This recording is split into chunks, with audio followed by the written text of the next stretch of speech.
Well, welcome.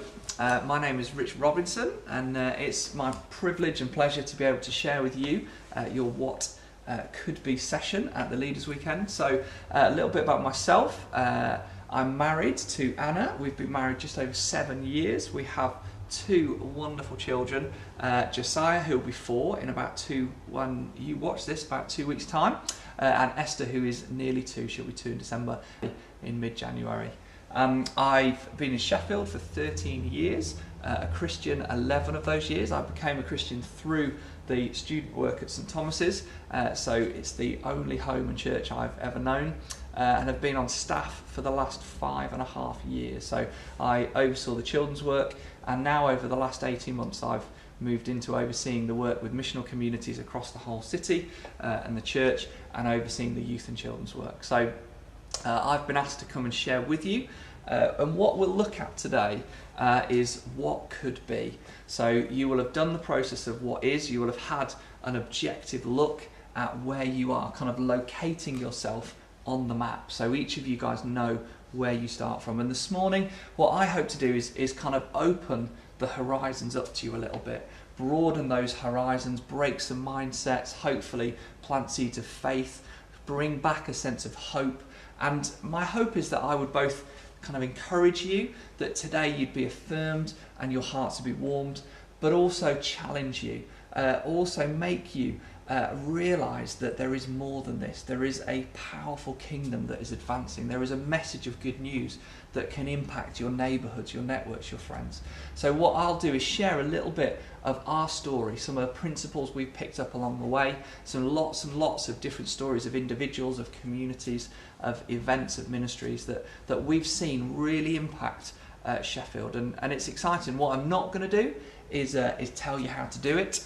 This isn't about me sharing our model or our structure and you saying, how do we take that model and implant it into Coventry, into my life. What I'm going to talk about is principles, stories, values that we've learned, that then you have the joy, the challenge, the excitement, the journey to then express and look at how you implement them in your context. So that's what we're looking at, what could be.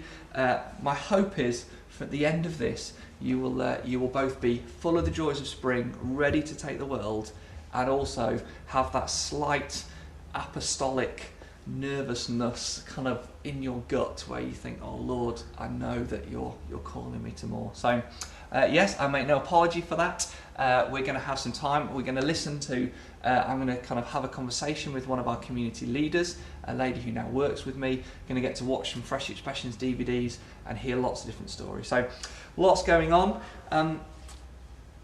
What are some of the key things that we've learnt as we've gone on this journey of missional communities? And right now, St Thomas's, we have right at this moment just being planted, or just about to be planted, 44 missional communities, and over 100 missional groups. So groups that are balanced around the triangle, who are growing in their relationship with God, relationship with each other, and engaging, serving, reaching the world.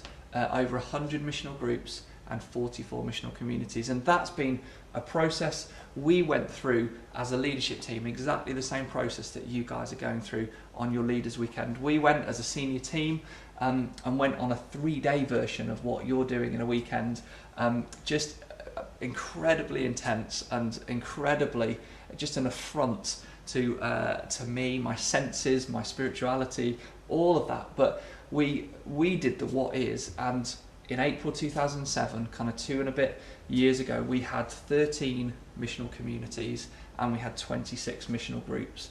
And as we've been honest about where we started from, I can now share and celebrate what God's done, which is just amazing that 13 has become 44, that 26 has become 103, and it's all to God's glory. And that's been both the mobilizing of the church, so people who used to just be Sunday attenders, who just used to come, it's been those guys being mobilized to live their dreams, seeing people saved.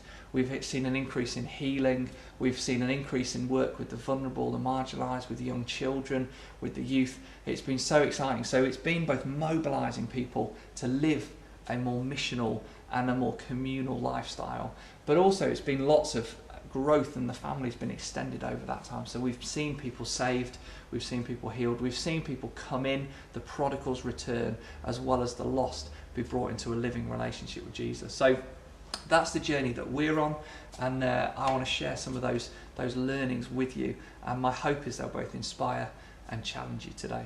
So the first thing that I think right at the start of this journey that we're going to go on this morning, and the journey that you guys are on as individuals, as leaders and as a church, we need to change our mindset.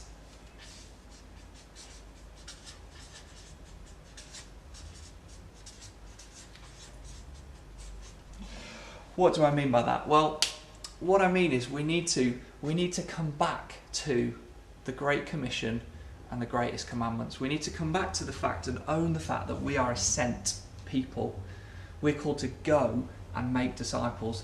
We generally, and I know I've been guilty of it in the past, we like the make disciples part, but we forget that the making disciples part is in the context of an imperative to go.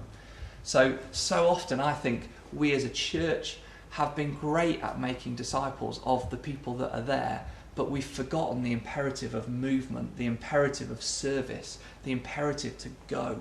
So as we change our mindset, we need to think about discipleship and mission. They are intertwined. You cannot have one without the other.